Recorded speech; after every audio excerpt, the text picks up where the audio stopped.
अस्सलाम वालेकुम एवरीवन। आज मैं बात करूंगी कायद-ए-आज़म यूनिवर्सिटी में एमफिल बायोकेमिस्ट्री का जो टेस्ट कंडक्ट होता है उसके बारे में, उसकी प्रिपरेशन के बारे में और थोड़ी सी गाइडलाइंस कि आपने उसको कैसे क्लियर करना है, कैसे प्रेप करना है। तो मैंने इसका टेस्ट 2 बार दिया, एक स्प्रिंग में दिया था, एक फ़ॉल में दिया था। तो सेकंड टाइम का जो मेरा अटैम्प्ट था वो क्लियर हो गया। तो मेरी जितनी भी एक्सपीरियंसेस है वो मैं आपसे शेयर करूँगी टेस्ट के हवाले से।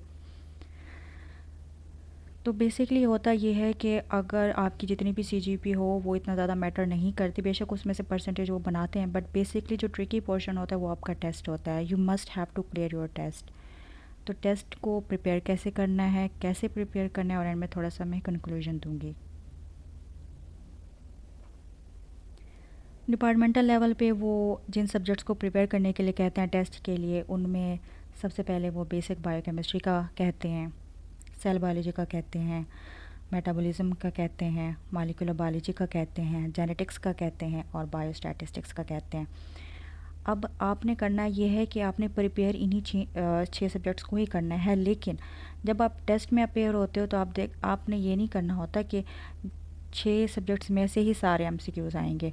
वो क्या करेंगे, वो कोई से 2 कोई से 3 सब्जेक्ट उठा लेंगे और उनके बेसिक और एडवांस लेवल दोनों टाइप के क्वेश्चंस वो आपको देते हैं।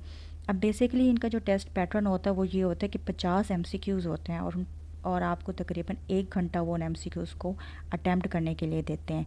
और एमसीक्यूज़ के जो टाइप होता है वो ये होता है कि वो बेसिक क्वेश्चंस भी आपको देते हैं। अगर एक बंदे ने बेसिक बायोकेमिस्ट्री प्रिपेयर की हुई है तो वो तो इजीली उन क्वेश्चंस को अटेम्प्ट कर सकता है। दूसरे क्वेश्चंस होते हैं एडवांस लेवल के। अब वो अगर आपने एडवांस लेवल पे प्रिपेयर किया तो आपको इजीली आ जाएंगे। अदरवाइज़ अगर आप रीज़नेबल होकर सोचे तो मे भी शायद आपको वो क्वेश्चंस आ जाएं। तो यही होता है इनका test, basic to advanced. Basic questions भी देंगे और एडवांस लेवल के क्वेश्चंस भी देंगे। अब आप देखेंगे कि जब आप फर्स्ट टाइम इनका पेपर देने जाते हैं, ठीक है, तो उसमें आप देखेंगे कि कुछ और सब्जेक्ट्स को उन्होंने उठाया हुआ होता है और उसमें से एमसीक्यूज आए हुए होते हैं। लेकिन जब आप इनका सेकंड टाइम टेस्ट अटैम्प्ट करते हैं तो आप देखते हैं कि कुछ और सब्जेक्ट्स उठाए हुए होते हैं और कुछ और तरह का ये पैटर्न होता है। जो मैंने स्प्रिंग में टेस्ट दिया और फॉल में टेस्ट दिया वो दोनों टेस्ट एक दूसरे से बहुत मुख्तलिफ थे। स्प्रिंग में उन्होंने ज़्यादातर मेटाबॉलिज्म में से दिया हुआ था और बेसिक बायोकेमिस्ट्री में से दिया हुआ था, और एमसीक्यूज़ का जो पैटर्न था वो भी थोड़ा डिफरेंट था। इसी तरह से जब मैंने स्प्रिंग फॉल का टेस्ट दिया तो उसमें ज़्यादातर उन्होंने सेल बायोलॉजी से एमसीक्यूज़ उठाए हुए थे और एडवांस्ड मॉलिक्यूलर बायोलॉजी में से क्वेश्चन उठाए हुए थे। एक तो आपने मैट्रिक प्रिपेयर की होती है, एफएससी प्रिपेयर की होती है, और अपनी जो बीएस के लेवल में जो हम ये बुक्स रेकमेंड की जाती हैं, लाइक सत्यानारायण की बुक है, लिपन कोट की बुक है, या लेंजर की बुक है, इनमें से आते हैं, नो डाउट आते हैं, लेकिन वो बहुत कम ही आते हैं। ये ज़्यादातर एडवांस लेवल की बुक्स में से ही एमसीक्यूज़ बनाते हैं। बायोकेमिस्ट्री डिपार्टमेंट जो कि फ़ेसबुक पे कुछ पेजेस वगैरह बने हुए हैं, तो उधर पास्ट पेपर्स इनके कुछ पड़े हुए हैं 2019 के, 20 के, 21 के और 22 के में भी हों। तो वहाँ से ये है कि अक्सर लोग कहते हैं कि पास्ट पेपर्स में से एमसीक्यूज़ आते हैं, बट नहीं, पास्ट पेपर्स में से एमसीक्यूज़ नहीं आते। आप उनको सिर्फ रीड करें जस्ट फॉर एन आइडिया कि वो आपको किस तरह से क्वेश्चंस देते हैं और आपको कहाँ कहाँ से या कैसे कैसे प्रिपेयर करना होता है। लेकिन पास्ट पेपर्स में से एमसीक्यूज़ नहीं पूछे जाते, क्योंकि अक्सर फेसबुक ग्रुप्स में भी ये बातें हो रही होती हैं कि कैसे प्रिपेयर करना है, और तो उसमें से ज़्यादातर जो लोग कह रहे थे वो कहते हैं पास्ट पेपर्स में से आते नहीं।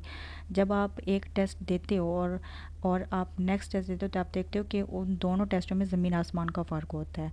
आपसे और सब्जेक्ट के क्वेश्चन किए हुए होते हैं, और इसी तरह से उनका आस्किंग क्वेश्चन जो होता है पैटर्न वो भी, और स्टाइल वो भी टोटली डिफरेंट होता है। तो आप ये नहीं कह सकते कि अगर मैंने स्प्रिंग में इस तरह से दिया था और इन सब्जेक्ट में से आया था तो फॉल में से भी वैसे ही आएगा।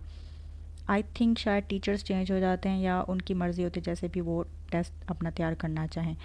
तो बेसिकली यही है कि आपने इनका टेस्ट ही क्लियर करना होता है। इंटरव्यू जो होता है वो इसको ज़्यादा प्रेफर नहीं करते, इंटरव्यू के लिए वो नहीं बुलाते। अगर आपने टेस्ट क्लियर कर लिया और आप मेरिट पे आ गए हैं तो यू आर सिलेक्टेड। लेकिन मैं जो है आपको ये कहूँगी कि आप अपनी जो आप हार्ड वर्क कर रहे हैं उस पे आप यकीन रखें, ठीक है। आप जो भी अच्छे तरीके जो भी तैयार करें उसको बहुत अच्छे तरीके से करें, कॉन्फिडेंट होके करें, और जब आप टेस्ट के लिए एमसीक्यूज़ अटेम्प्ट करें तो बहुत रीज़नेबल होके सोचें, ठीक है।